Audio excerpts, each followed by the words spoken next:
All right, we are about 2 minutes past 1. So although people are still coming in, I'm going to go ahead and get us started. On behalf of my colleagues, I am delighted to welcome you all to today's lecture, the first talk in the Schoenberg Institute for Manuscript Studies online lecture series for 2022. The series is organized by Lynn Ransom, SIMS Curator of Programs, and today's lecture is sponsored jointly by the Center for Italian Studies, the Italian Studies section of the Department of Romance Languages at Penn, and the Schoenberg Institute for Manuscript Studies. I particularly want to acknowledge Eva Del Soldato, Anne Moyer, and Mauro Concagno as partners in organizing today's lecture. My name is Dot Porter. I'm the Curator for Digital Research Services in the Kislak Center. And today we will be hearing from Dr. Brian Keane, Assistant Professor of Art History at Riverside City College. Dr. Keane will be introduced momentarily by my colleague Nick Herman, who is the Schoenberg Curator of Manuscripts in the University of Pennsylvania Libraries. However, before we begin today's program, I'd like to say a few words about our institute and alert you to some of our upcoming events. The mission of SIMS is to bring together manuscript culture, modern technology, and people to bring access to and understanding of our shared intellectual heritage. We like to think of ourselves as both a think tank and a resource for the study of pre-modern manuscripts in the digital age. To that end, we aim to make our resources, programs, and data available to scholars and students around the world. We invite users at all levels to use and contribute to projects such as the Schoenberg Database of Manuscripts or VC Editor, an online collation tool, or to freely use manuscript data available in OPEN, our fully open access repository of metadata and images of digitized pre-modern manuscripts. You can find out more about these and other projects by visiting our website at www.schoenberginstitute.org. In addition to making data available to the world, we also seek to bring scholars to Penn to study our manuscripts through a series of programs, including a visiting research fellowship that brings up to 3 scholars a year to campus for a month to research our manuscript and digital collections. We will be opening a call for that program next month, and more information regarding the program and past fellows, including Brian Keane, can be found on our website. We also host the annual Schoenberg Symposium on Manuscript Studies in the Digital Age. The symposium brings together scholars at all levels to present research on a specific topic. Planning for this year's symposium is well underway, and it will be on the topic Translating Science. This will consider the methods, forms, and results of translation across scientific traditions, languages, geographies, disciplines, and practices. The date has been set for November 10th through 12th, and we are planning to hold an in-person event, and we'll be announcing more details later this spring.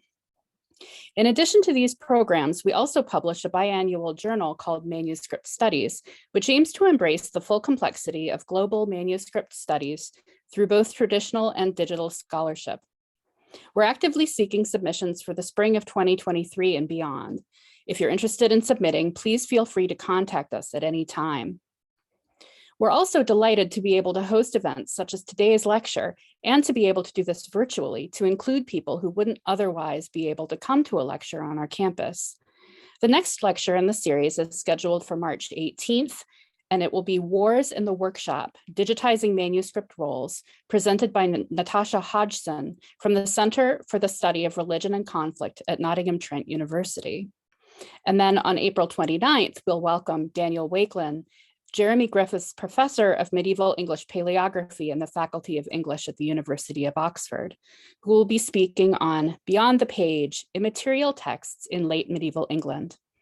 We'll drop registration links for these in the chat, and we hope to see you there. If you're interested in following SIMS events and programs, please consider signing up for our newsletter. We will also be posting a link to that in the chat, as well as our links to our website and journal for more information.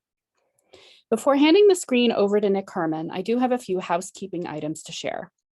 First, we are recording the presentation and we'll be posting the video to the Schoenberg Institute's YouTube channel soon. We will announce this on Twitter and Facebook, so please do follow us and share widely once it's up. My colleagues and I will be monitoring the chat. If you have any questions along the way, please go ahead and type them in, and at the end of the lecture, we will pass those questions along to our speaker. So without further ado, Nick, I hand the screen over to you. Thank you very much. Thank you so much, Scott. It's my pleasure today to introduce my friend and colleague, Dr. Brian Keane, who, as Dot said, is this year's Sims Italian Studies Fellow. Brian is an assistant professor of art history at Riverside City College in California, where his teaching and outreach are centered on promoting equity in the study and the display of the visual arts. Before undertaking this role in 2020, Brian worked at the Getty Museum for over a decade and curated numerous exhibitions based around that institution's phenomenal collection of illuminated manuscripts. Brian is well known to us here in Philadelphia, and it was a pleasure hosting him again at Sims last month for the week-long fellowship when he guest taught for my manuscript illumination seminar class at the Free Library and conducted a compelling workshop for graduate students at Penn in the Lee Library. In addition to his teaching, curation, and his strong presence on social media and in other public channels, Brian is a prolific scholarly writer and has contributed to many collaborative projects. These include entries in the recent catalog of the Burke collection of Italian miniatures and the catalog of an exhibition on medieval Pistoia currently underway. Just as importantly, he also edited several path-breaking collected essay volumes. These include the 2019 collection Toward a Global Middle Ages, Encountering the World Through Illuminated Manuscripts, a recent volume co-edited with Carl Whittington on New Horizons in Trecento Italian Art, and forthcoming this year, Balthazar, a Black African King in Medieval and Renaissance Art, co-edited with Kristen Collins. He also has a second collaboration with Kristen Collins set to appear this year, entitled The Fantasy of the Middle Ages, an epic journey through imaginary medieval worlds. This will coincide with an exhibition of the same name at the Getty Museum opening in June. As an outspoken advocate for marginalized communities and a champion of an inclusive global study of the Middle Ages, Brian is a leading citizen scholar, but he's also able to combine this urgent work with a core area of expertise in Trecento manuscript illumination focused on Tuscany and Northern Italy. His PhD from the Courtauld Institute of Art, awarded in 2019, analyzed a group of little-known choir books from 14th century Florence, using an approach that combines traditional methodologies like connoisseurship and paleography with technical analysis and digital fragmentology. And it's on this topic today that Brian will be speaking to us. Please join me in welcoming Dr. Brian Keane.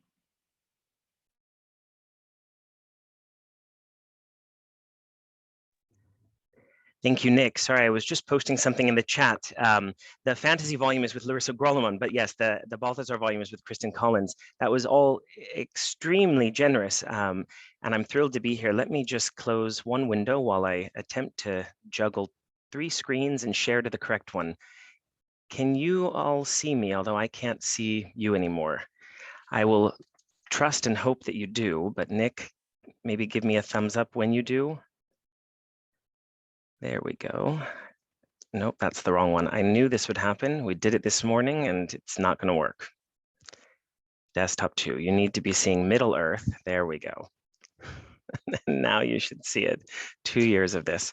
Well, thank you to Lynn, to Eva, to Nick for inviting me to the Schoenberg to be the fellow this year, for hosting me in Philadelphia. It was really wonderful, if extremely cold. It's been a real honor getting to spend more time with all of you after the long planning that we had. But thank you also to Sean Quimby, John Pollock, Eric Deloge, Dot Porter, Sarah Heim, Sarah Rydell, Mitch Frass, and all the others at the Kislak Center for accommodating the visit and my request to consult many objects. I'm also grateful to all of the graduate students who shared their insights with me, and also for their hospitality and camaraderie. I'm grateful to faculty members Sarah Guerin, David Kim, Yvonne Durpech, Jonathan Katz, as well as Villanova Professor Timothy McCall. I really value generosity as a scholarly practice, and so I'm grateful to all of you. You are the most generous of colleagues and friends. Let's see, it's not going to advance again. All this work, there we go. Excellent.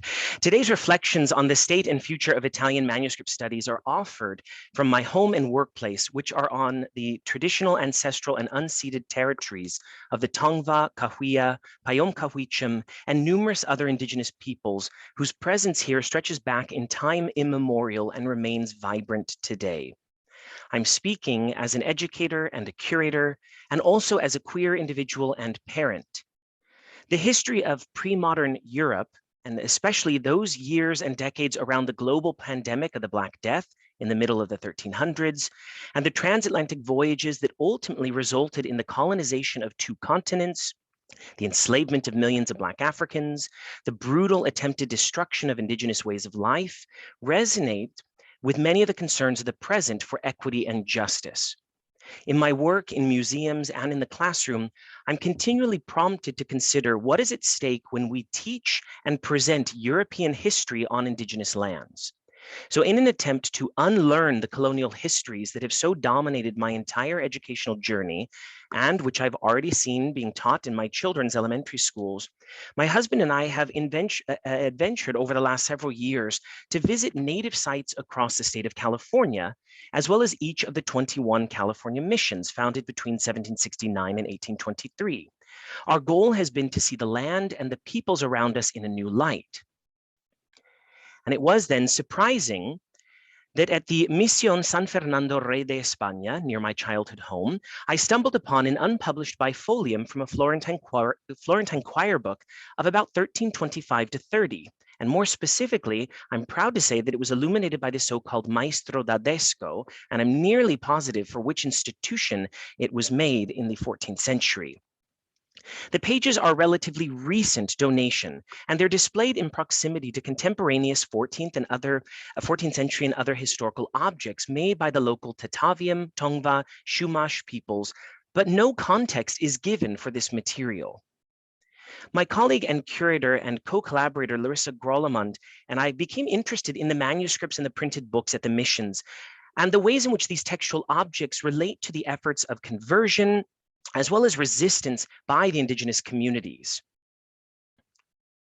This is part of a larger project that I can speak about at another time, but scholarship by Tongva member and pre-modern art historian Yves Chavez has revealed that native artists were often forced to copy images from a range of European book arts in large-scale paintings on panel and as murals. And so one example from the Carmel mission in Northern California immediately reminded me of the miscellany in Penn's collection at left, as iterations of Guido d'Arezzo's musical hand are found throughout the colonial Americas, demonstrating just one of the very long lives of European visual and musical tradition here in this hemisphere. And there is, as I say, a lot more to be said about the missions, but that's for a different discussion. But connecting to the Kislak Center, I wanted immediately to see this object, the Battista Agnese map of the world seen from Venice from the 1530s. I was eager to spend time consulting this work because it was part of the Getty's original founding collection, but which the institution deaccessioned along with other manuscripts, notably of science and natural history, as well as several Islamic manuscripts, in order to acquire the masterpiece of Romanesque illumination that is the Stammheim Missal. When I began to conceive exhibitions and other projects at the Getty related to a global Middle Ages starting in 2014, we knew that maps would be a central way for visitors to locate themselves and people in the past. For the exhibition Balthazar, a Black African king in medieval and Renaissance art that Nick kindly mentioned, I look now at Battista Agnese's map and find chilling glimpses of a past and a world that is covered by this show and the volume coming out later this year. And it's a project that I hope will grow into further studies of 2 key sites. One being the enslavers' fortress at Elmina in Ghana, and the second, the Mexica capital at Tenochtitlan, today in ruins as Mexico City. This theme of global art history is one that I will return to today by way of conclusion. And I bring up this atlas to note that curatorial work and scholarship in Italian art history are continually humbling to me as career paths. They're also constant opportunities for learning and reflection upon the potential of our discipline and of our institutions to meet the needs of our publics today, those that are visitors or those who are students. And so I want to acknowledge throughout the many geniuses and path-breaking individuals on whose shoulders I stand and who have come before me, as well as those many individuals who continue to lead our field. I've divided the remarks then into three sections. The first is the legacy of Giorgio Vasari's Vitae on the study of Italian manuscripts, which might seem an odd or obvious or perhaps annoying place to begin, but is one which I hope will shed new light on the historiography and possible futures for the study of Italian manuscript illumination. For each section, I'll offer a case study, this first one being on the Master of the Murano Gradual and the digital platform Fragmentarium, highlighting collaboration as a key tenet of scholarly practice. Section 2, beyond attribution and schools of illumination, I seek to break from the Vasarian mode to acknowledge in brief that, of course, artists, patrons, and their books moved frequently in the pre-modern world, and that many of the most famous commissions highlighted by Vasari and by scholarship today were often the products of a full team of individuals, including in many instances women who continue to remain too often left out of these histories. The case study of Pacino di Buonaguida and the decorated choir books from the time of Dante will serve as a ground to think about this theme in greater depth. And finally, next steps. Throughout, I wish to highlight the role that museum exhibitions have played in directing what I see as some new avenues for study in Italian illumination. But let's consider a cautionary tale, returning to 2018, when Nick Herman generously introduced those of us gathered at the 11th Annual Schoenberg Symposium on Manuscript Studies to these little studied fragments by Sano di Pietro. And Nick, I'm ever grateful to you for introducing me and others to these cuttings that I did not know prior to that event. These stunning works sparked at the time much discussion about the state of the field of Italian illumination, which has been so inflected by the 18th and 19th century histories of cutting up and dispersing decorated codices, especially liturgical manuscripts. But these 24 tantalizing bits of parchment also became part of a larger international dialogue about Maria Falcone's 2011 archival discovery that put to rest decades of debate about Sano di Pietro and his early career in more detail. This moment had previously been subsumed under the moniker of the so-called Maestro della Osservanza. But we now know, thanks to Maria Falcone, that Sanno was in fact the artist responsible for the Nativity, shown at left, which was made for the Church of Sant'Agata in Asciano. But a full group of manuscripts and panel paintings once attributed to the Osservanza master still await reattributions and updates on museum websites, auction catalogs, and scholarship across continents.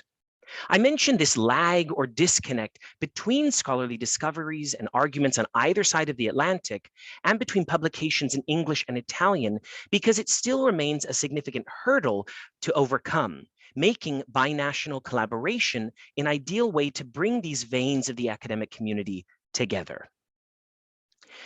As Nick mentioned, in many ways, several recent catalogs of private collections now represent the most in-depth and current research into the history and historiography of Italian illumination. They're great starting points for students in this area. Those shown here include the private collection in Milan in 2 volumes, the Naito collection in Tokyo, the McCarthy holdings in London, the Burke manuscripts at Stanford, and the Sandra Heinemann bequest to the Art Institute of Chicago, each of which complement the earlier layman catalogs shown at left. Public collection catalogs can also be added to this list of resources, especially those of the Fondazione Cini in Venice, or Beatrice Alai's masterful study of the Kupferstich cabinet in Berlin, as well as the Boston and Philadelphia catalogs with their broader European focus. And I commend Nick for his work on making the Renaissance manuscript, including in the instance of both Boston and Philadelphia, the very robust online components for each. But challenges have persisted across all of these works. Foremost among them is attribution. The subject of authorship and anonymity have dominated the field of art history since the inception. And often in Italian manuscript studies, we encounter instances of extreme wishful thinking, a desire to attribute cuttings or full codices to prominent masters. And those of us who have been closely following discussions around the recently auctioned late Botticelli can relate to the quibbles that art historians get into on these matters. I'm not saying these are not significant and important tenets of our field, but I think we can have more productive conversations if we shift our focus elsewhere. And so I turn to two bookends in our story to examine some of the roots behind the perennial thorn that hinders the cultivation of a field that thrives in new ways. We know that manuscript illuminators feature frequently in Italian literature, from Dante to Vasari. I perhaps don't need to share with this group that it's in Purgatorio that Dante encounters Oderisi da Gubbio, whose miniatures are outshone by Franco Bolognese. This famous stanza, of course, continues by twinning these illuminators with renowned panel painters Cimabue and Giotto. There have been numerous attempts to identify Oderisi as the hand responsible for various manuscripts, or more recently to identify his father, Guido di Pietro da Gubbio, as the artist sometimes called the Maestro dei Crocifissi Francescani. If we review the literature on Oderisi, which I shared back in 2018, we now know of no less than 8 aliases for this artist, which is a puzzling reality for anyone entering into the field of the study of Italian manuscripts. Fortunately for us, we can look to the recent exhibition Medieval Bologna, Art for a University City, curated by Trinita Kennedy at the Frist Art Museum in Nashville, where Oderisi and Franco Bolognese find their place, mentioned to evoke a sense of the period praise for Bologna. But we are given special focus instead to the numerous workshops that were active in the city, including the Maestro di Gerona, who is sometimes included in discussions about Oderisi. What this exhibition did in a successful way was to highlight the wealth of medieval art from Bologna, and specifically the wealth of this art in American collections and the history that brought these objects here, themes supported by looking closer at provenance, or advances in technical analysis for the study of individual illuminators, a specific tenet of American and British schools of the study of Italian illumination, with, of course, some important examples in Italy and elsewhere. As well as, importantly for our consideration today, the networks that crisscrossed the Emilia-Romagna region and all of northern Italy from 1200 to 1400.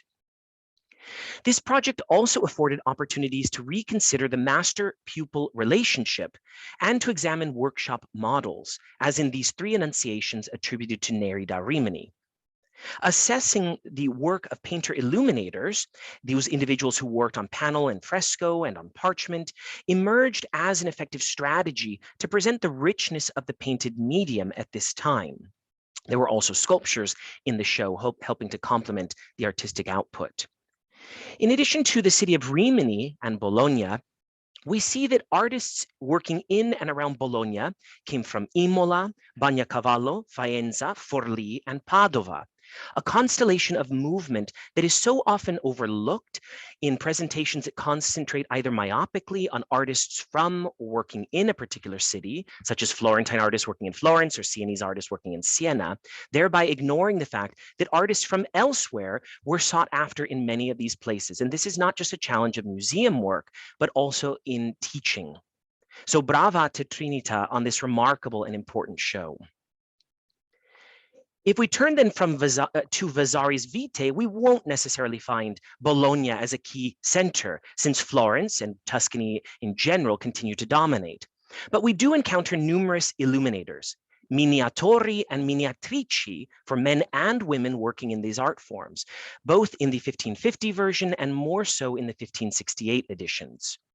A brief survey will give us a sense of the wealth of this material, including Lorenzo Monaco and the illuminators at the Camaldole's house of Santa Maria degli Angeli, Fra Angelico and the illuminators at San Marco, Bartolomeo della Gatta and the Sistine Chapel illuminators, including Giuliano Amadei, Liberale da Verona and the illuminators of the Piccolomini Library in Siena, including artists who came from Lombardy and the Veneto, and Gherardo and Monte di Giovanni and their shops working for the King of Hungary and for Florence Cathedral, together with Attavante degli Attavanti in his commissions for the King of Portugal and for the Medici. In each of these instances, Vasari comments on the fame of these illuminators and how public their works of art were. Each of these artists and their circles remain highly sought after by collectors and institutions, a phenomenon that can be traced back to the earliest sales of Italian cuttings in the 1820s and 30s. In 2015, I began a project with Getty Manuscripts Department researcher Kristen Brisbois to chart auction catalog attributions to these illuminators, those mentioned by Vasari in his Vitae. And it's part of a forthcoming study to speak about the continued desire to attach these fragments to famous names, which we would expect to find, I guess, throughout the field of Italian art history. Another important theme that emerges specifically in the life of Girolamo and Francesco dai Libri is that of scale, which is a special consideration always when studying the output of a workshop, similar to comments that we read about size in predella panels of an altarpiece versus the body of a polyptych. At left, you see a scaled view of Girolamo dai Libri's famous San Leonardo nel Monte altarpiece of 1520 at the Met, together with choir book pages from a commission for the same site. But too often, these works are discussed separately, except, of course, in Stefan Wolahojan's masterful show on the artist and shop. But of course, most famous of all the illuminators recorded by Vasari is Giulio Clovio, whom Vasari called Michelangelo in miniature. He's shown here in a portrait by El Greco, holding open his most famous work, the Farnese Hours, Morgan Library, MSM 69. We can admire this manuscript in all of its beauty here. Specific praise given by Vasari of Clovio includes these words: "Of him I have wished to give the world this information, to the end that those may know something of him who are not or will not be able to see any of his works, for their being almost all in the hands of great lords or personages. It is certain that works by individuals, such as Don Giulio, are not public, nor in places where they can be seen by everyone, like the pictures, sculptures, and buildings of the other masters of these our arts." And that's so often always the argument that museums make when acquiring or displaying illuminated manuscripts, that they represent another Vasarian phrase, treasures of a lost art, so famously made by Pia Palladino in her presentation of the Lehmann collection. We still struggle with these Vasarian conventions of public versus private, large and small, when presenting works of Italian art history. In another work by El Greco, Giulio Clovio joins a formidable team of Renaissance titans in the lower corner of a Christological scene. We see Titian, Michelangelo, Giulio Clovio, and Raphael. If only manuscript illumination were afforded such a place in survey texts about Italian Renaissance art. But indeed, a recent study with my honor students of more than a dozen texts reveals that the only manuscript that appears in only one survey text is the 2-volume Bible of Borso d'Este, which doesn't even get a mention in Vasari. So we still have a long way to go. One approach to help bridge this gap is the open access digital online textbook Smart History, which is continuing to solicit submissions for their new reimagining art history textbook. And I'm contributing proudly there, so continue to look out for more. To give a sense at just how vast this field of Italian illumination is, which will be quite familiar to those who specialize in this work, I list just 2 important tomes for scholars of this material. The first is the Dizionario biografico dei miniatori italiani, which is a 1,000-page volume that includes entries on 400 named individuals and 247 maestri from the period 1000 to 1600. And I'm grateful to Calvin Kalib, another one of these Getty Manuscripts research volunteers who worked with me for months to catalog and index this volume, which otherwise did not have an index. There's also the more focused study by the great Jonathan Alexander, who identifies numerous manuscripts by 40 named illuminators that were produced, and in addition, rather, to manuscripts produced by 53 anonymous maestri from various centers across the peninsula, 1450 to 1600. Of course, more specialized studies on individual towns or regions or periods have added countless more names, usually anonymous maestri, to our knowledge of the illuminator's craft. But linking archival documents to surviving manuscripts, the way Falconi did, or finding codicological evidence of an artist remains far less precise or complete. I'll turn then to the books produced by Lorenzo Monaco and his circle at Santa Maria degli Angeli, and provide just a glimpse into some of the complexities that I've just mentioned. Manuscripts could take a great deal of individuals to produce and still greater amount of time to complete. Here is next, I hope it arrives, there it is, large image, a cutting of an initial drawn by Lorenzo Monaco, but left unfinished. Further still is a cutting that was completed by illuminators from Fra Angelico's circle 2 decades later, over likely a drawing by Lorenzo Monaco. And later still, this cutting, attributed to Adavante degli Adavanti, appears to have been completed over a Lorenzo Monaco drawing around 1505. This trajectory over decades, or nearly a century, is a consistent theme in the study of Italian choir books. The picture of production would be incomplete without acknowledging that a thriving workforce of artists from Florence and Siena contributed to the various volumes, including a number of women who were tasked with mixing and acquiring pigments, at times even providing drawings and underpainting. And this fact is made less visible at first glance today due to the state of dispersed leaves from this commission. Another aspect that is known to scholars, but is one that is challenging to present in a museum or classroom context, is that the Santa Maria degli Angeli shop sent illuminated choir books to their peer religious house on the island of Murano in the Venetian lagoon. These codices directly inspired a team of Lombard illuminators known as the Master or the Masters of the Murano Gradual for their volumes made on the sister house of San Mattia di Murano.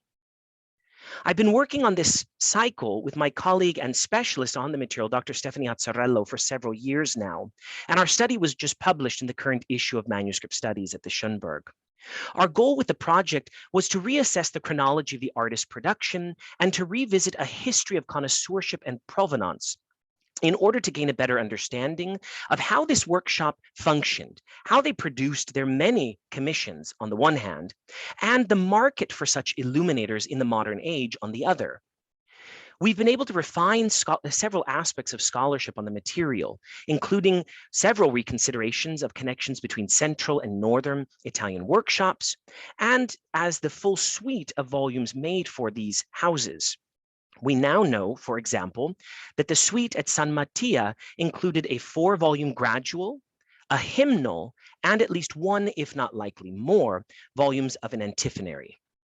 But the greatest challenge, as you can imagine, has been tracking down the many cuttings, and indeed one came to light just as the article was going to print, and thankfully we were able to include it. We were able to reattribute several cuttings that no longer fit within this manuscript for codicological reasons, based on the measurement of their stave heights, which came only based on direct observation of the manuscripts in situ.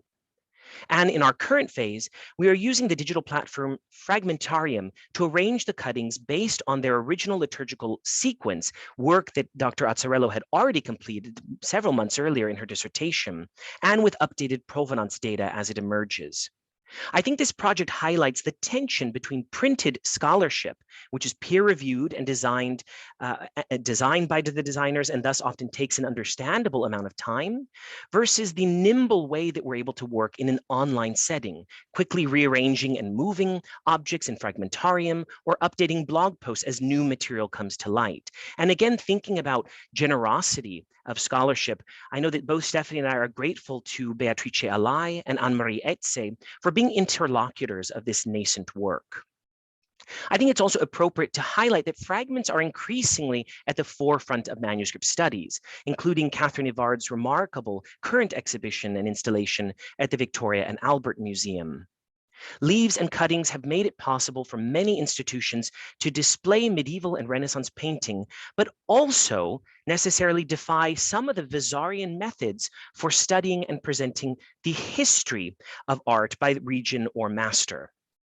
So if we consider, for example, the choir books of Cardinal Bazarian, a Byzantine cardinal bishop who came to Italy with great works of art and there commissioned many more, including a 4-volume gradual, a 9-volume antiphonary, and a hymnal intended to be sent to Constantinople, but instead were sent to Cesena after the city of Constantinople fell in 1453 to the Ottomans.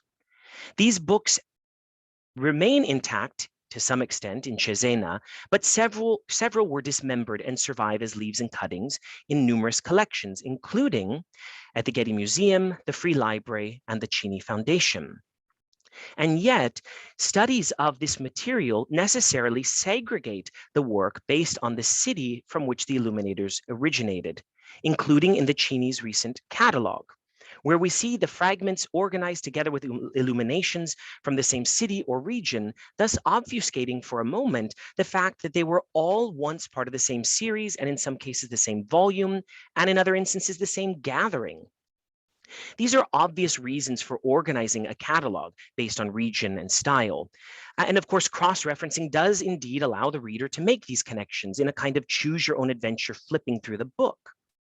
But the same occurs online, as few institutions have taken the steps of adding necessary metadata and hyperlinks to connect this material. I know that was a challenge we faced at the Getty, but has only been remedied in recent instances for current acquisitions. I know that this takes a lot of time and work and is necessarily an incomplete process, but there's, I think, a value in stepping away from attribution and regional centers to see what other stories emerge. And so I turn to the second section to highlight some of the approaches that I've used to move beyond this focus of connoisseurship, looking at the way that workshops functioned and their relationship between centers of other illumination or painting media. As Nick generously said, my dissertation and current book project concerns choir book production in Florence at the time of Giotto and Dante. And it's a daunting amount of material, 66 choir books in 32 collections, 31 fragments from a Laudario in 17 collections, 115 plus leaves and cuttings in 47 collections, and nearly 80 panel paintings, stained glass windows, and mosaics and frescoes. How does one make sense of all of this material and over a century of publications on this work? For that, I'm grateful at arriving on the topic in collaboration with Christine Sciacca and a team of conservators and scientists at the Getty for our 2012 exhibition, Florence at the Dawn of the Renaissance. And I'm grateful to Christine, Karen Trentleman, Catherine Patterson for being real mentors and supporters at this time. The show introduced the artist Pacino to the public and made it clear that this artist, Pacino di Buonaguida, hitherto unknown by many members of the public, was a source of rich reevaluation. The only signed work by this artist was included as a fulcrum in the show. It's a polyptych made for the Church of San Firenze, and it includes a partial date interpreted anywhere from 1305 to 1315 to 1340. With 1315 being preferred by most scholars. And it was exactly 100 years ago next month that Richard Offner proposed that Pacino led a vast workshop and that he specifically excelled on the small scale. His famous method for creating so-called specimen pages is peak connoisseurship. And I've rendered these details in color. He was maligned at the time for even using black and white photographs. And I cringe to think what scholars of the 20s and 30s would think of our technical analysis today, let alone IR or AR, other forms of digital scholarship. One challenge, though, to this approach is that many of the details that he was considering represented overpainting or areas of loss. This point is specifically true for the signed altarpiece by Pacino. Notwithstanding this state of preservation, Offner connected the San Firenze altarpiece to others, specifically those that hung alongside the San Firenze altarpiece in the Galleria dell'Accademia in Florence, one of which is this fragmentary altarpiece from the Church of San Procolo, which had a predella similar, as Offner argued, to scenes of the Tree of Life panel at left, also in the Accademia, and to the manuscript with the scenes from the life of Christ and the life of Blessed Gerard of Villamagna, today at the Morgan Library. But even in those early years, a century ago, Offner argued that a certain portion of this corpus needed to be relegated to a later period of production, not the early 1300s, but the later 1340s, as it were. Offner continued to produce work until his death, which was then picked up in the corpus by Miklos Boskowitz, who added many more artists and works to our knowledge. But so often left out of these studies are the many women who in fact made discoveries in the field of manuscript illumination, specifically Clara Steinweg, Ada Labriola, Sonia Chiodo, Mila Liva d'Ancona, Maria Grazia Ciardi Dupré dal Poggetto, and others. Their names are footnoted, if you will. So here is then a selection of the range of objects currently assigned to Pacino. The oft-repeated argument is that he cornered the market for manuscript production in the years following Giotto's death. And indeed, there are more manuscripts and altarpieces attributed to Pacino, including a vast range of liturgical manuscripts that have given rise to no less than 15 now anonymous so-called Pacinesque personalities. And it was Stella Paniatova in 2012 at the opening of the exhibition at the Getty who said, we shouldn't concern ourselves with identifying numerous additional anonymous hands, but refining our knowledge of this workshop through technical analysis and codicology.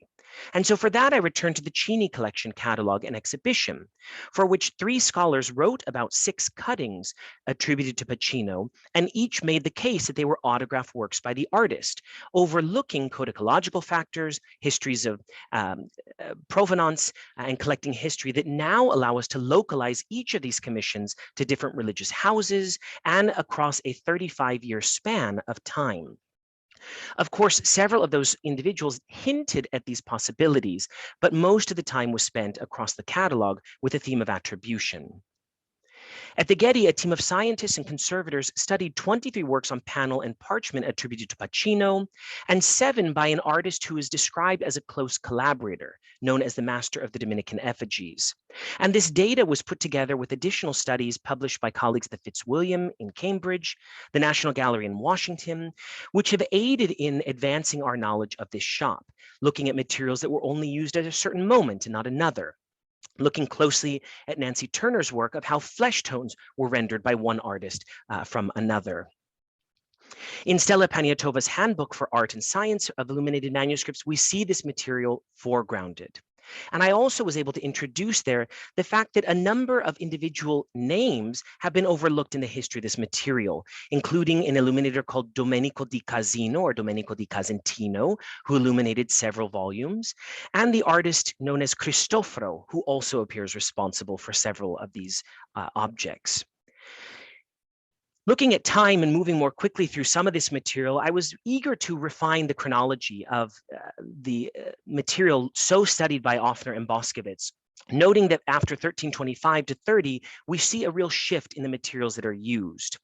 And my current project looks at the number of churches that were homes to this material and trying to write a more comprehensive history of artistic production at the many mendicant and monastic houses across Florence and the Contado from the years 1300 to 1350. To give a glimpse of what some of this work looks like, I found interestingly that in many of these instances, Pacino and his collaborators were commissioned, or these artists called Pacino and his collaborators, were commissioned to produce works at the same time that Bernardo Daddi and Taddeo Gaddi were commissioned to create altarpieces for the same sites. Here, a few works from Santa Maria Novella, the Dominican house. What does it mean when we look at this network of material in the same moment across different shops in the same city? We might also turn to the Church of Santa Maria del Carmine and again see wonderful works by Bernardo Daddi alongside this work broadly attributed to Pacino.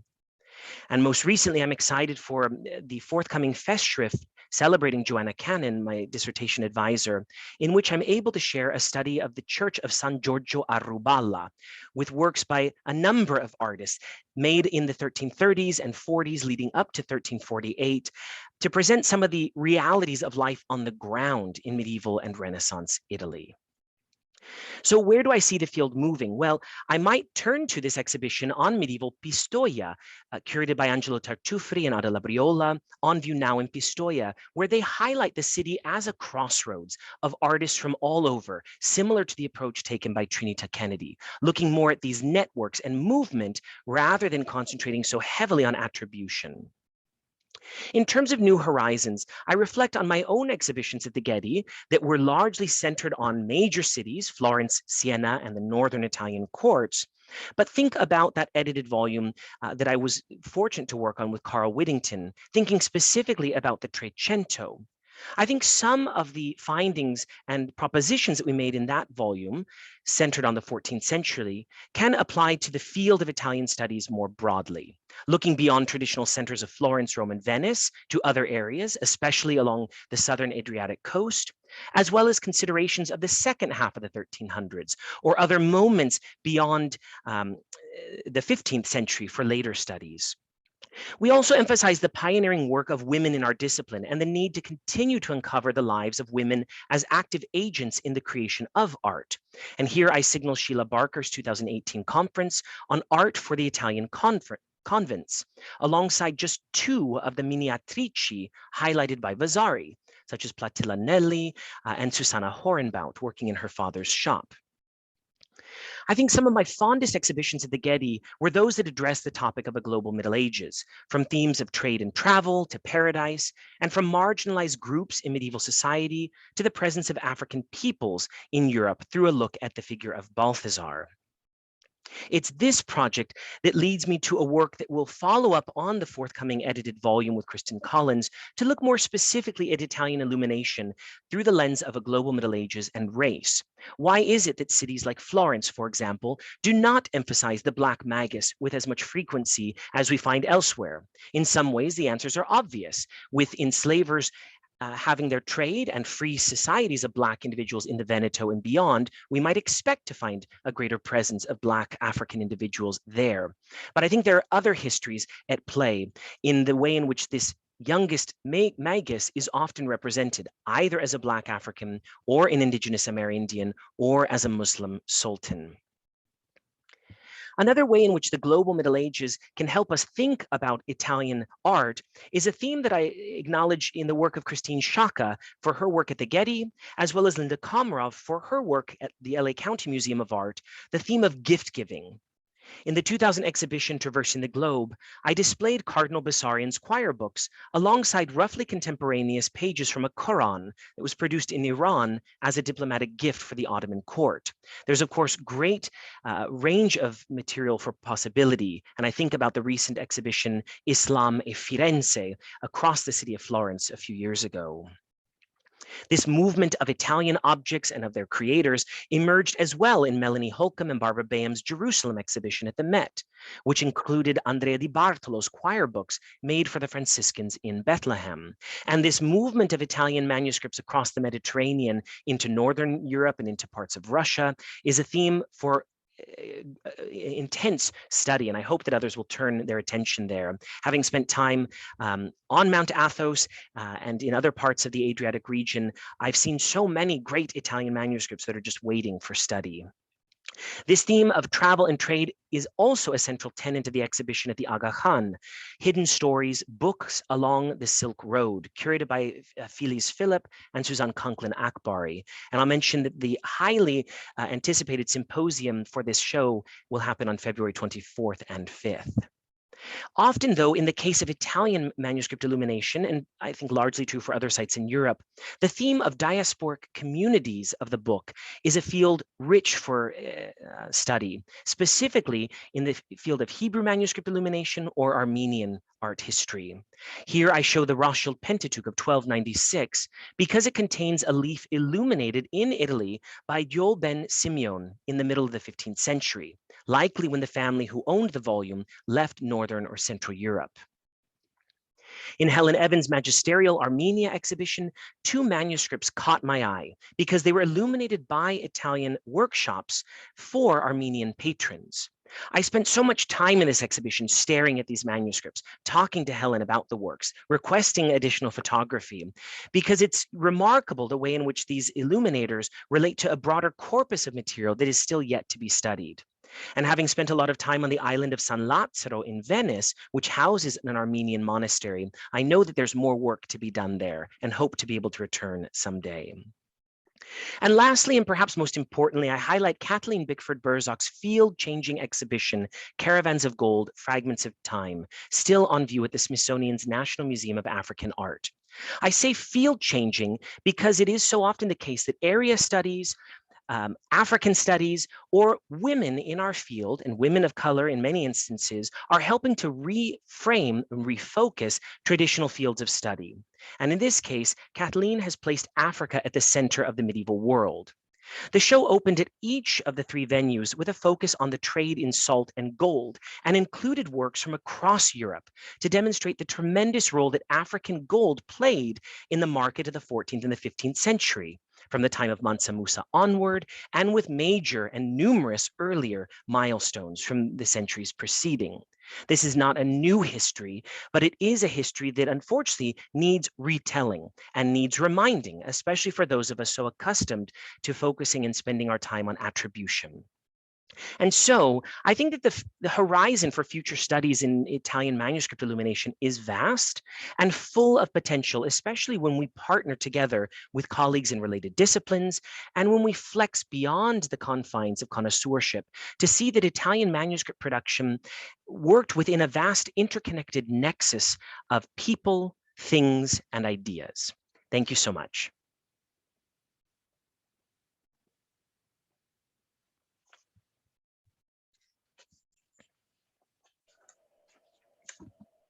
Thank you so much, Brian, for this phenomenal overview and also for this incredible kind of exposition of your work and the kind of pathways for future work that you've so productively laid out. And I think it's so exciting, in particular, to think of projects that perhaps you, I, other scholars may not do ourselves, but which students, across the world really can kind of take up. I mean, there's so much work to be done. It's so fascinating. I wonder if we have any questions from the audience. I'm going to sort of monitor the chat. You can leave a question in the chat. Of course, you can also raise your hand if you'd like to speak up.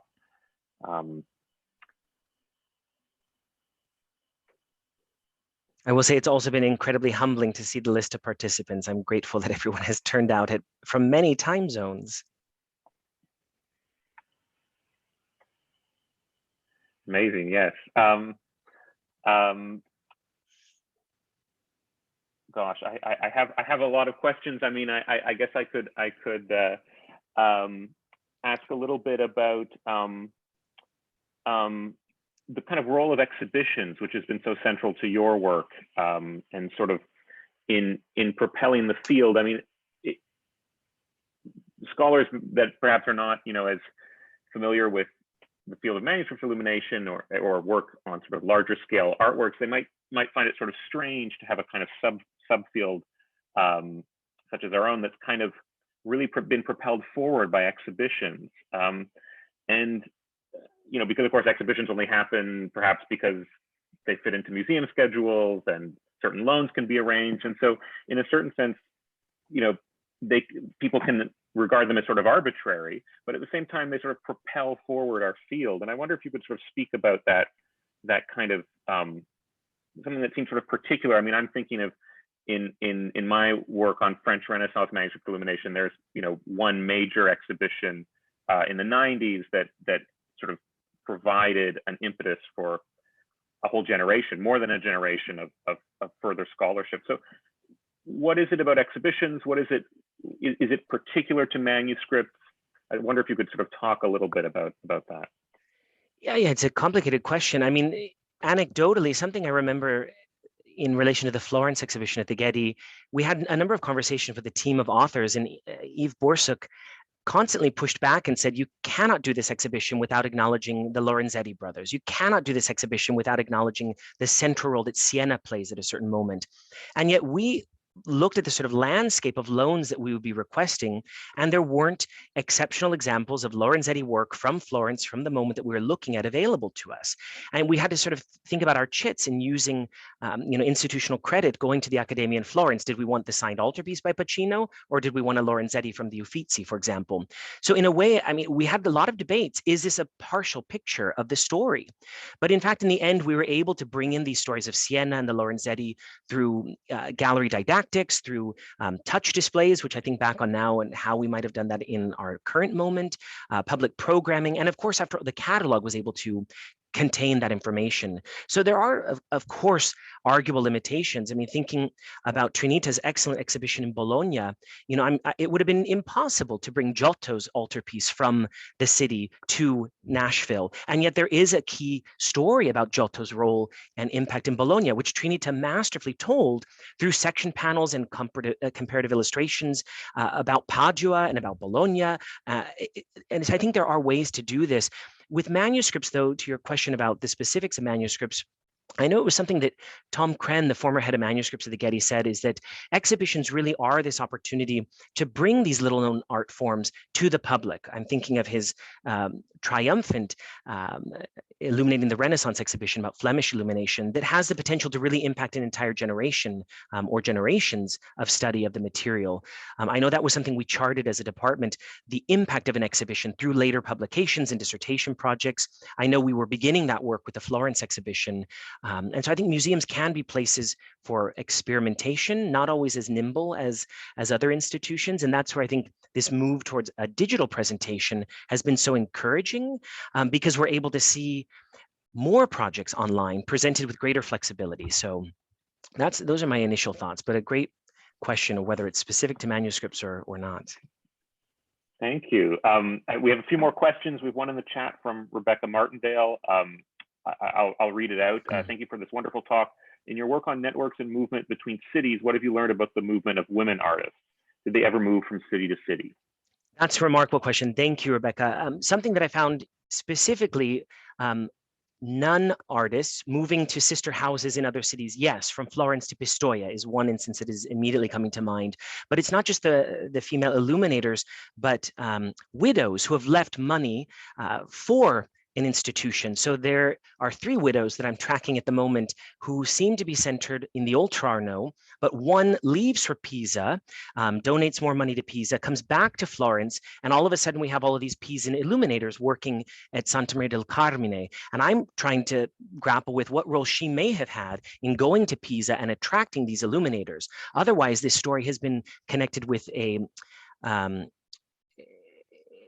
prelate who's gone, a male figure who's gone to Pisa. And I'd like to shift that narrative. I think, you know, adding to the agency of women at the time is confirmed by the documents. So I have seen this movement. And I think there are any number of other instances of moving from one house, a parent house, to a sister house or a daughter house, and so forth. I hope that answers the question. Great. And I think next in line, we have Sonia Drimmer, who's raised her hand. Sonia, do you want to speak up? Yeah, hi. Oh, Hi. you see me at home in casual Friday gear. Love it. Brian, I wanted to ask you a question that's picking up on a conversation that you and I have been having, I think sort of also casually over the last couple of years. And it relates to both the amazing work that you've been doing in making art history a more inclusive space, recognizing marginalized groups, and also in technical and scientific examination of works of art. And I think that those sorts of examinations can often reinscribe certain hegemonic categories and can be very driven by authors and authorship. And I wonder, I'd just like to hear you riff or speak a little bit about the degree to which you think that technical examination of manuscripts, particularly because it in and of itself is a very privileged thing to be able to do. You have to have the equipment and the funding, can work against those categories. I love this question. I'm glad that you've asked it because it does pick on 2 strands in my mind as well. That yes, on the one hand, I was having a conversation with Stella Paniatova about this over a year ago, that in working on her volume, she was very careful that authors not assume authorship based on the technical data, or to use the technical data to affirm an attribution. Well, we see this material used, and we know that other works that are signed by this artist use that material, therefore this work is by the artist. It becomes a tautological argument that doesn't that isn't productive at the end of the day. So I certainly have seen that. I was just reading a study that said, well, we know that X artist painted in this way because X art historian attributed this work to X artist. Therefore, the technical data confirms this work is by this artist. Well, I don't know. I think what I loved about the Getty is that careful and constant conversation between scientists, conservators, and curators. It was always a space of introspection. And you're absolutely right, acknowledging the real privilege of having access to this material.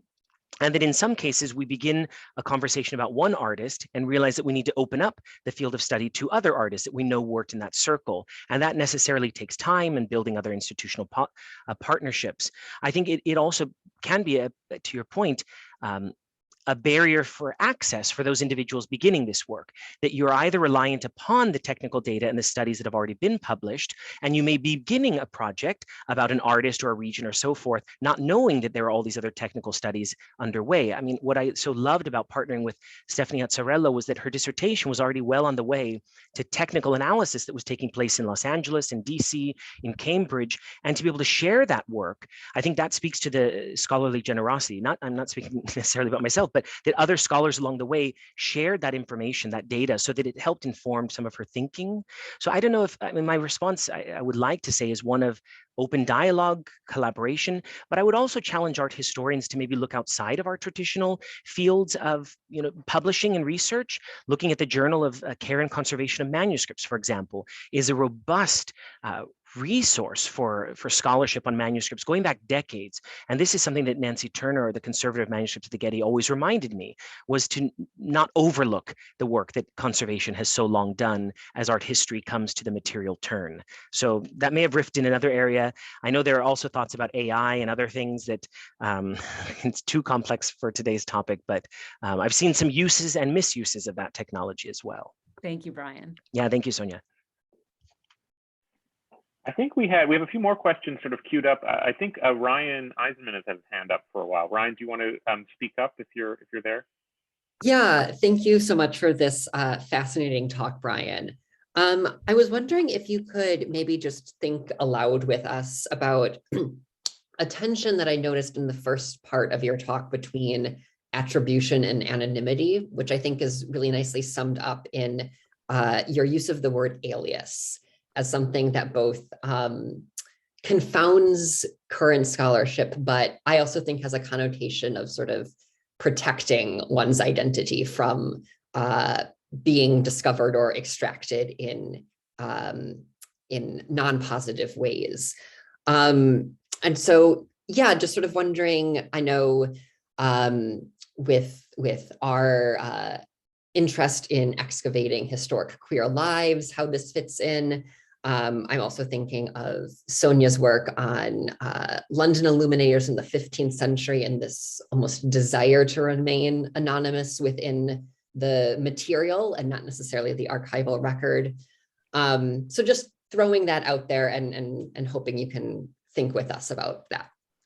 Yeah, thank you, Ryan. The first thing that came to mind as you started talking, especially about this idea of alias and protecting one's name in the process, are the number of artist monograms that come up in signatures, Master BF being one that, scholars spend so much time trying to figure out, which individual with these initials could this be? And it really, I mean, it's productive, but it also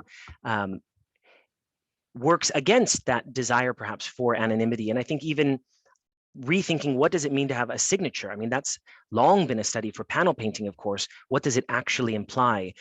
For manuscripts, we see that illuminators who do sign their works will often include the city of origin if they're working outside of that city. So there are these really tantalizing clues. For me, it becomes interesting when we see just a name with no city, no family name, no other indicator in the margins of manuscripts.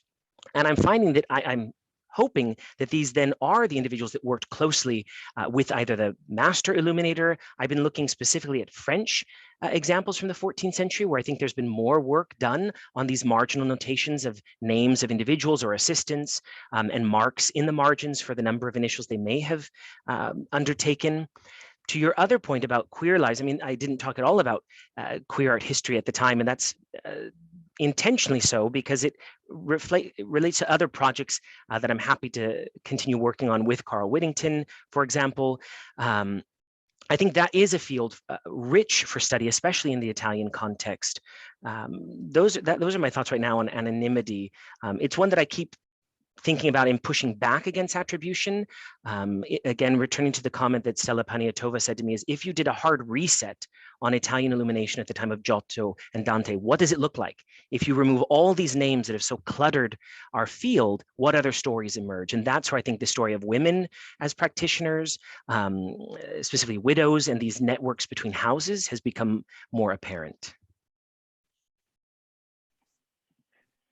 We have an important question from Joseph Kopka, who asks, thanks you for your talk, and asks, I wonder if you could speak a bit on your ideas to teaching manuscript studies to students in light of some of the future directions you've been articulating over the past hour. How might we pedagogically reframe the training of manuscript scholars? Great question. It is a great question. I mean, I think there are some aspects of the entire discipline of art history that they're just traditional ways of and approaches that have their merit and their long-standing worth. And so I'm not, voicing a sort of total overturn of a discipline. And there are also, I think, too few programs that do train manuscript scholars. I know this was a conversation that Federico Toniolo and Sandra Heinemann and I had recently about who are the young Italianists studying manuscripts in the US. There are some. There aren't as many programs training Italianists, for example, here in manuscript illumination as there are in Europe and specifically in Italy. And so how do we find these partnerships? I mean, something that Francesca Manzari had said recently was forging, again, these international coalitions so that she and her students can work closely with scholars here in developing projects. So I think that's just one way of looking beyond more specific pedagogical sort of advancements, I think would require a greater sort of field shift. We've talked about the global turn, a turn towards looking at race in the medieval, and there's still lots of debates about this work, but I think having the conversations are important. And then moving forward. But Joe, I don't know. I'm kind of exhausted thinking about the state of Italian illumination, quite frankly, because it does still seem so weighted around these questions of authorship. And maybe that's being a little jaded looking at auction catalogs that so insist on authorship, and then collectors who insist on the authorship, and institutions that want the valuation of the authorship. It's a kind of vicious cycle to get out of, right? I find it, just to jump in for a second, I mean, I find it quite interesting in teaching students who often have incredible insights not just with manuscripts, with any material really, into the material that have perhaps not occurred to the disciplinary insiders, perhaps such as ourselves. That when you begin to show manuscripts to students at different levels, right? They have never heard of Bernardo Daddi, or quote unquote famous figures from Renaissance Florence, right? And so to them, it sort of seems perplexing, perhaps, that there would be this kind of emphasis on authorship. And so perhaps we can kind of there can be a bit of a grassroots movement from students who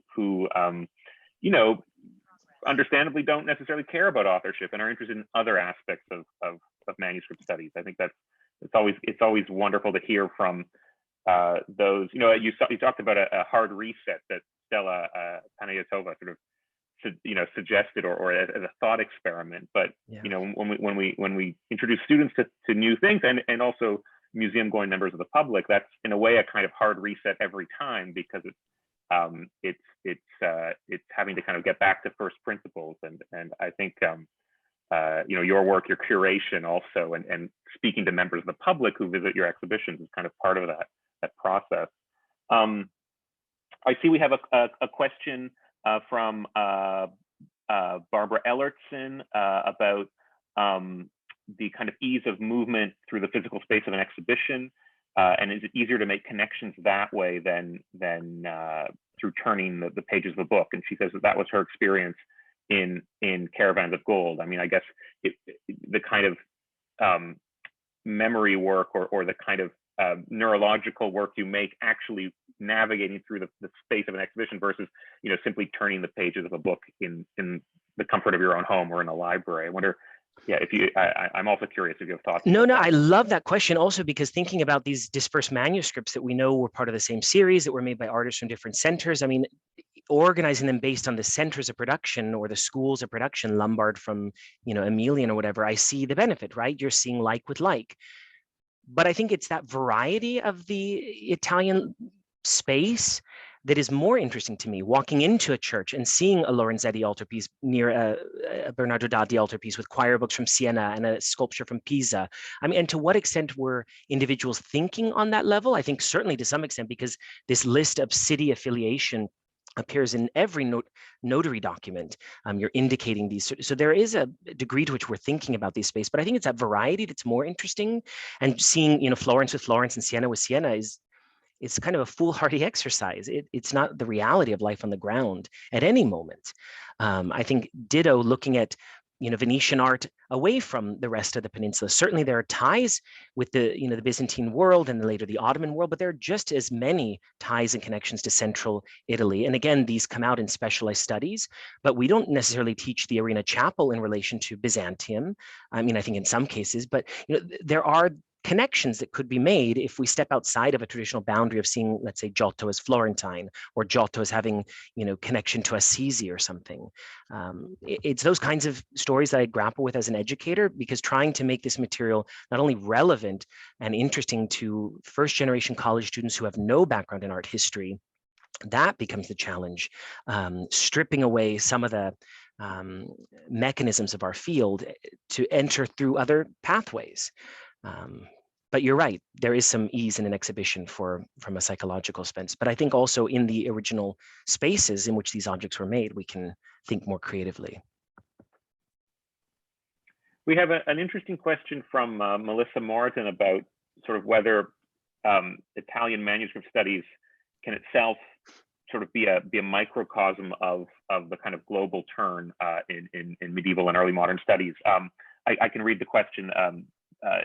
She writes, do you think there are parallels between the dynamics at work in reevaluating global book history and the history of book production on the Italian peninsula in this period? In other words, the scholarship on Italian book production is often focused on one region or city. Do you see a future direction where manuscript production on the peninsula as a whole will be reevaluated with a greater focus on unstudied areas like the South and the Southern Adriatic coast, et cetera? Yeah, Melissa, I love this question. And I would point to Francesca Manzari's current project about Italian books of hours, where she is attempting to do just that. Look at the entire production of books of hours that survive, that we know about across the peninsula. And a conversation with her inspired me to think big about choir books, for example.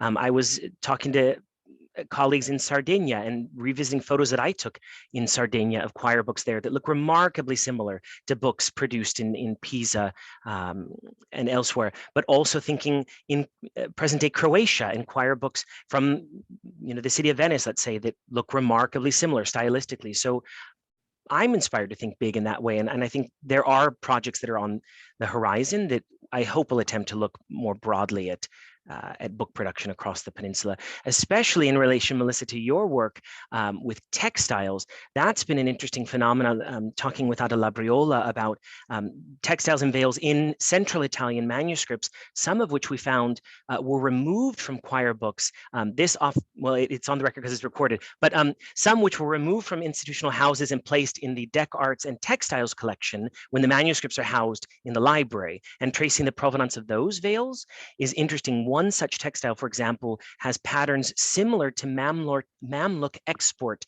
textiles. So I think there's a lot of room for this kind of work. How many other centers have the same phenomena of a textile removed and stored elsewhere, or a book plate or a book revetment removed and stored elsewhere, or an ivory stored elsewhere? So I think there's a lot of work that can be done for the global term, but also, broader book types of books. And hi, Melissa, good to see your face now.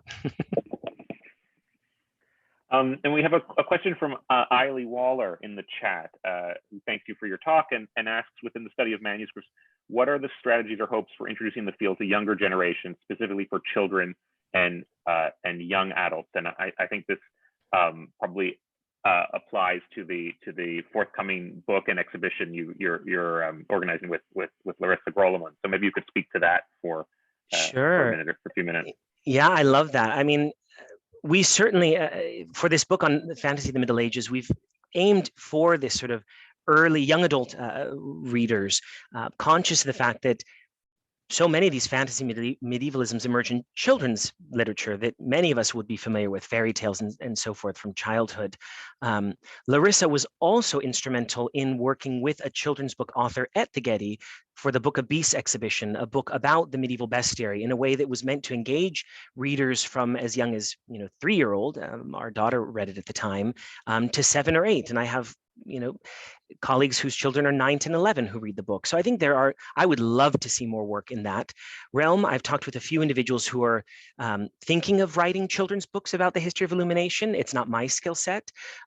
There are so many of these coloring books actually that have come out, adult coloring books. They're always advertised to me on Amazon for like meditation exercises based on famous Italian manuscripts and others. So I think there's a lot of potential. My goal at the moment as a parent, though, has been to be in the classroom as much as possible with at least my own children to make this material as accessible as possible. But Larissa and I, back to our project, are hoping to curate these installations of books in our local libraries as a way to think more strategically on a local level about how this work can be made relevant. That was a strategy that members of our publications team at the Getty, Ruth Lane specifically, really encouraged us, that if we all as scholars spent an hour a month in our local public libraries, that is an act of public service to make others aware of our field, so that we don't have to feel as medievalists that we're constantly combating white supremacists, for example. I mean, we'll still have to do that, but there are other ways to benevolently infiltrate these institutions, is how it was put.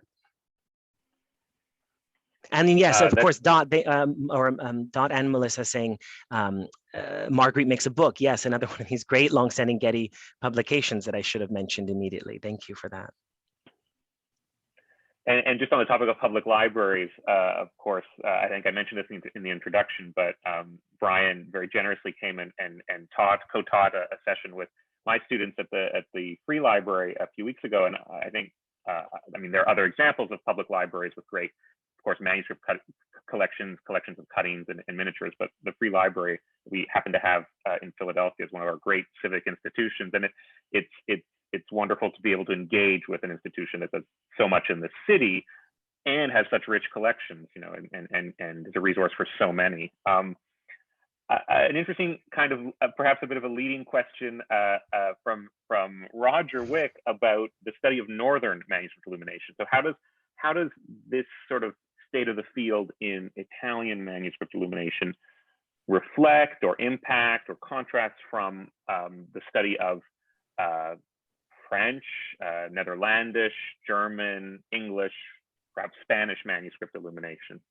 Any thoughts on that? That's kind of a vast question. Yeah, it's a nice big question. No, I mean, I love, as an Italianist, looking at methodologies beyond the peninsula. I mean, as I said, I was looking at scholarship on contemporaneous 14th century French illumination and 13th century French illumination to try to figure out other ways of looking at manuscript production in Italy, especially because we do have this movement between artists in central Italy and Avignon, which is one sort of center just over the Alps that can allow us to think, I think, more productively and creatively. Revisiting the Vasarian material in relation to Northern Europe was interesting to think of the role that printed material had from such an early moment on Italian book arts and history, which is so acknowledged, I think, in looking at some of the major centers of Italian book production in Mantua and Rome and Florence, but looking even in other centers at the role that these prints played. And that's where, even picking up on this global trajectory, I think it is prints that are coming out of Northern Europe, and even Limoges work and other material objects from the north that find their way to Mount Athos, to Ethiopia, to parts of Armenia, both historic Armenia and Isfahan in Iran. Those longer networks of movement of motifs, of models, I think is fascinating. But I'm very happy reading in the literature of, I mean, even your work, Nick, on Bourdichon, seems quite, I mean, there's a lot of good information there, maybe more so than in some cases in Italy. And that's something that I know Sonia and I talked about, the case of England being very different. So I think it's admitting that there are these different models and different, of course, historical phenomena. Another city that I would really encourage those interested in studying manuscripts to look at would be Spain and Portugal. That was some of the most exciting work that I was able to look at while in Philadelphia just weeks ago, was the material coming out of Spain and Portugal from later centuries, of course, but still the 14th, 15th, and 16th century in Spain and Portugal, I think, is another realm for more study, certainly on the ground happening in Portugal and Spain today, and should, I think, impact the kinds of languages that we require, for example, in graduate coursework for art history, not just Italian, French, and German anymore, but including Spanish and Portuguese. Wonderful. Yeah, I think Spanish manuscript illumination is this kind of, certainly to Anglophone, Anglo-American scholars is this kind of unknown continent, and well, with Roger here, we can ask, the Morgan has had this wonderful exhibition that just closed on, of course, on manuscript illumination in the Holy Roman Empire. There's been exhibitions now on Italian material, on French material, in a sense on English material as well, if you think of like the Tecumseh collection at the Beinecke Library. That's right. So but Spain seems to be this kind of unexplored continent, which might have this very interesting parallels, certainly with Italian manuscript illumination. That yet another kind of vast open area for study. Of course, there are scholars in Spain and Portugal doing great work, but it's not often sort of picked up on, which is a shame. Well, I will say, I mean, for the Balthazar publication, I'm really grateful that we have Hussein Fancy contributing and Cécile Froment, who do highlight book production in Spain and Portugal, and then, of course, across the Atlantic context. That's where I think, if I can say briefly about the California missions, they become terribly fascinating, because these books, printed books, illuminated books, come from Spain to Mexico City and then up the coast of California to these missions. And they're shedding so much light on art production centuries after these objects were made. In terms of authority of land, I've said this to everyone, that there are these 14th century land grants to individuals from 14th century Spain that are then directly transferred to 18th and early 19th century California. I mean, that's incredible to think about authority of an object centuries later, and then the impact of these objects. So lots of room for study.